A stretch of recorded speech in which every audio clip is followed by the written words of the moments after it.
James Gunn doesn't understand superheroes.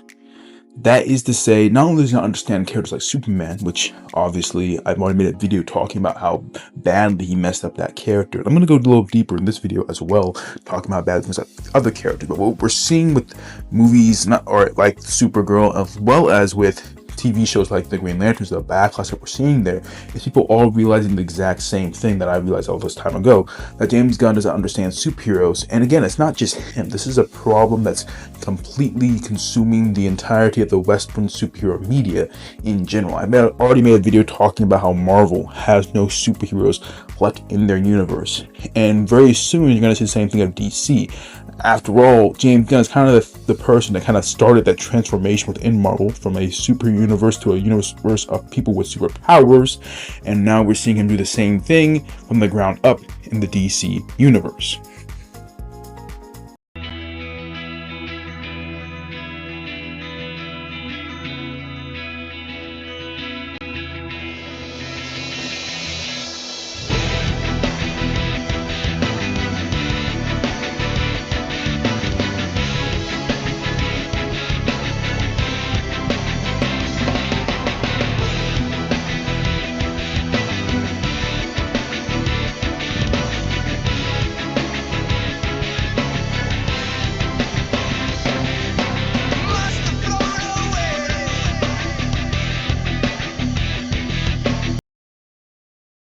But to understand why there are no superheroes within James Gunn's universe and along within the Marvel universe, you must first understand what a superhero truly is within itself.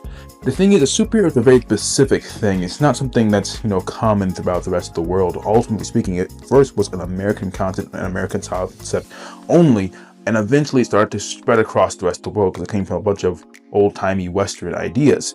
But you see Japan do a good deal of it with it now, especially with My Hero Academia, where they just boiled it down to what it actually is. And it all boils down to two main concepts about what a superhero is truly supposed to be. That's the reason why shows like The Boys and Invincible don't feel right, because they don't have that element. They have people with superpowers, but not superheroes. Superheroes is not about saving people, it's about the mentality behind it. Again, I talked about this in this video I made talking about how Marvel has, or rather the MCU has, no more superheroes. What you saw is that within, especially within the anime's world, so within My Hero Academia, there's a certain version of what a superhero truly is. It is the idea of a character who really wants to save other people no matter what. He wants to bring everyone in his community together. He wants to make them happy. He wants to do everything he can to possibly make them safe, to make sure they live happy, good lives. And because of that, that's what drives him to be a superhero in the first place. He sees the people that he loves, which includes everyone. And honestly, even like a random person gets oppressed within his community, it fills him with righteous anger, and he tries to go and help that person. That is the goal behind what he does. A good example of this, of course, is Deku from the My Hero Academia universe. Every time he sees someone in trouble, he has to go and save them. His body moves almost on its own. It's almost an involuntary process. See the same thing from All Might. All Might's a character that's literally just Superman. When you really think about it, the Superman with an ideology actually said out loud, which is that I am here. I'm going to save people. I'm going to defeat the darkness, and you don't have to be afraid of the darkness. You don't have to be afraid of evil because I am here. That is the basic concept of a superhero, which again, Superman's the one that started that concept. Superman, again, is exactly that character. He's just, unfortunately, people have lost that over time. Now, again, All Might basically has that same thing, just the ideologies out loud. You can say the same thing about someone like Captain America, Paragon of Virtue, just 1940s version of that, stuck in 1940s. Thor within the Marvel Universe was supposed to be very similar. It was supposed to be that same concept of a Superman, Paragon of Virtue character, just in the medieval warrior type period character. So when you look at it's what it's all supposed to be, a more modern version of that type of character, which in Marvel is actually a kind of slightly different idea of it, which is Spider-Man. And Spider-Man has that great quote, everyone knows the quote, with great power comes great responsibility. That's more of a responsibility-based idea, of course, obviously. While one of them, the My Hero Academia version of it, is I just have to, no matter what power I have, do the best I can to help everyone around me. This other version is when I get power, it is I'm even more responsible for the people around me, because again, if I don't use my power correctly, I use it for my own personal gain, I use it for just basically anything besides helping the people around me, people with less power around me, then I'm almost being evil in a certain way. And that's a very interesting, again, concept. That's what the concept of superheroes are really based around, is people looking at their community, seeing that they have the power to change things, and then going out there and changing things.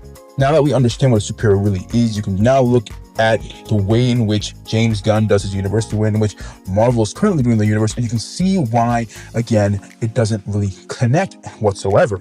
Again, a great character example of this is Kamala Khan. Kamala Khan is a character who is going out and being a superhero and then stopping crime, trying to help her community out, not for the sake of helping out her community necessarily, just because she's a fangirl of Captain Marvel. She's not inspired of Captain Marvel to do it herself. She's just a fan of Captain Marvel and wants to try to emulate Captain Marvel in every single way. Basically, she's taken out the heart and soul of what it means to be a superhero and just going out there and fighting randomly. Again, My Academia, great show, did a great job of really tackling this concept of the character known as the hero killer Stain, who went after heroes who had basically didn't have the full ideology really worked out, who were doing the superhero work just to be, as a job, just going through the motions essentially. And again, his methods were terrible. He's obviously a villain in the story, but the idea still holds that there's an underlying ideology behind being a superhero in the first place, and it's very, very important. And that's what, again, you see James Gunn miss. Within his characters, look at all the different characters he has. We talked about Marvel, Kamala Khan, but look at the characters that James Gunn has created within Marvel first and foremost. You see the Guardians of the Galaxy. None of those guys are actually superheroes. They don't go out and use their powers for goodness and for the sake of the community and people around them. They use it for themselves, typically speaking. Only ever trying to save the universe if it personally affects them. As Star-Lord said himself, the reason why he's doing this because, again, saving the galaxy because I'm one of the idiots that live there. That is his reasoning for trying to save the galaxy. It isn't more based upon just saving innocent lives for the sake of saving innocent lives. It is a more personal-based idea. And again, that's fine for anti-hero type characters. It's fine for characters that aren't truly superheroes. But it is a problem for superhero characters. Again, it works with Guardians of the Galaxy in that small state, but unfortunately, they took that same idea and applied it to basically every single new character that pops out. That's the reason why Captain America, by that I mean Sam Wilson's Captain America, doesn't really feel right, because he doesn't seem like he's actually saving people for the sake of saving people. It seems like it's just a job to him. It's not as super important, not an actual passion behind that. Another thing I mentioned before, my other video, talking about how the passion behind it is so very important. You can see this with My Academia, again, Deku having so much passion. Another character I can mention that actually has that same type of passion, anime's full of that type of stuff, is Tanjiro, the main character of the Demon Slayer world. He comes out with such a massive passion to the innocent lives that are being defeated and being killed by these demons and so on and so forth. They're being affected by the demons in every single way. He shows compassion not only just for the people around him, but for just even the demons themselves, the humans that they used to be. He has a whole amount of compassion for those characters. He's really just a Superman character with just not as much power as he could possibly have. You know what I mean? He's just a Superman personality put in the body of a normal person, so to speak.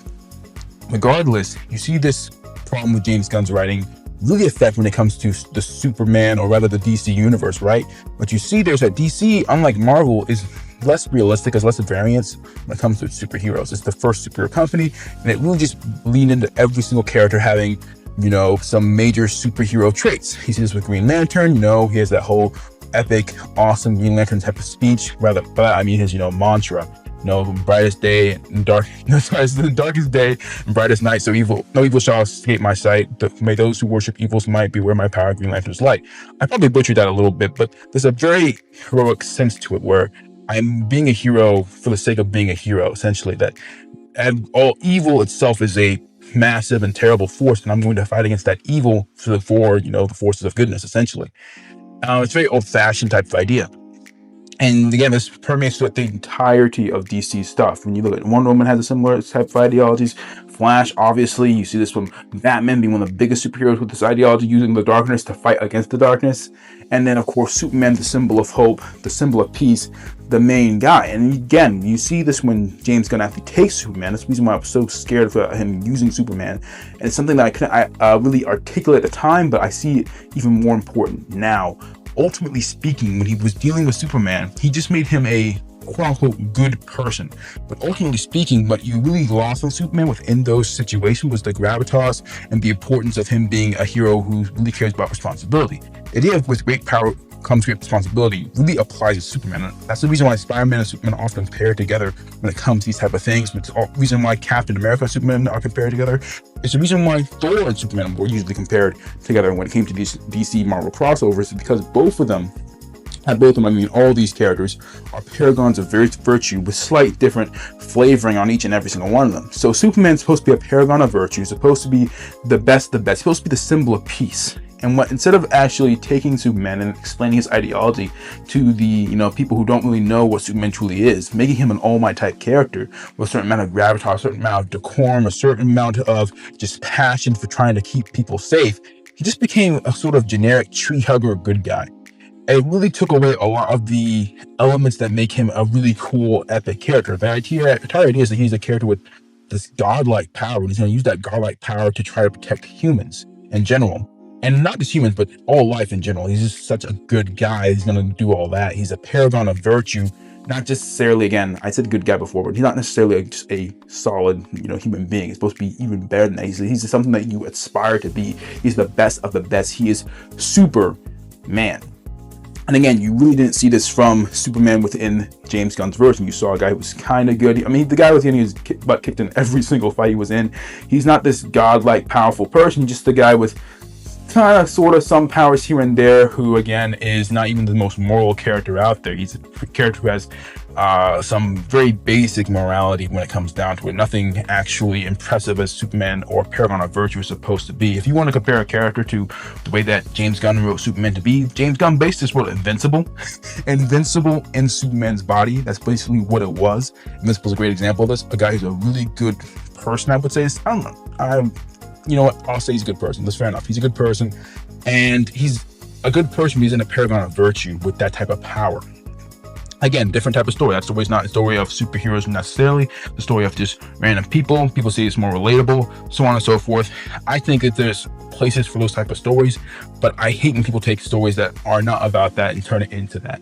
So when it comes to someone like Superman became, within James Gunn universe, basically not just a parody of himself, but I guess in the end he became a parody of himself, because Invincible is a parody, or rather a interpretation of Superman, someone else's interpretation, rather than being the actual Superman that he's supposed to be. So that's what James Gunn did with Superman. He did the same thing with Supergirl. Supergirl wouldn't look out of place in the Invincible universe. She wouldn't look out of place in the Boys universe. She fits right in because she's not an actual Supergirl, the actual version of the character that was supposed to be put out. She is essentially, ultimately speaking, just a perversion of the character, a subversion of the character, to be more specific. That's what she is. And again, this is something that happens in the comics as well, where the comics started to actually just subvert the characters as well. So I don't want to hear this, this is comic accurate. Some of the comics, let's be honest, started doing some crazy stuff. So we're not going to necessarily say it was comic accurate. You're trying to find the soul of the character, the very base of the character, not necessarily just find whatever is sort of accurate that may have happened 1 or 2 times in the comics. Regardless of that small part of the rant, that's what you see with Supergirl. That's what you see even now with the Green Lantern show, where people were so unhappy about it, unhappy with some of the things that went down. One of the moments that hit people was this idea of Hal Jordan using the Green Lantern ring and the construct to construct a $1 bill, a couple of bills, to pay for something. It's like, that's not what Hal Jordan would do, because Hal Jordan would never use his power like that. It's, with great power comes great responsibility. He would never use his power like that. Guy Gardner, right? Because Guy Gardner is, after all, not necessarily a parody of Green Lantern, but he is definitely a subversion of the typical Green Lantern trope, of an actual heroic trope, as DC tried to kind of really not go away from their main thing, but yeah, in a lot of ways tried to actually be a bit more edgy, a little bit away from the typical paragons of virtue superheroes. So yeah, in the end, Hal Jordan would never have done that. And a lot of people clocked that and said, oh, whoa, this is not what Hal Jordan should ever have done. And, people start saying it's comic accurate. Of course, it's not when it comes down to it. But ultimately speaking, this is what James Gunn does. James Gunn doesn't understand what a superhero truly is, to understand the idea of using power solely, not for your own gain in any way, shape, or form, but solely for the people around you, which is what a super is supposed to be. And because of that, he was, ultimately speaking, one of the worst choices that could ever been made to lead the DC universe. Any other universe he could have been involved with, if you made him do, Invincible universe, not bad. The Boys, he could have. But when it comes to a universe like, DC, a universe that is really built on the paragon of virtue more than any other universe, it was always going to fail. And that's because, again, James Gunn simply doesn't understand what superheroes even are.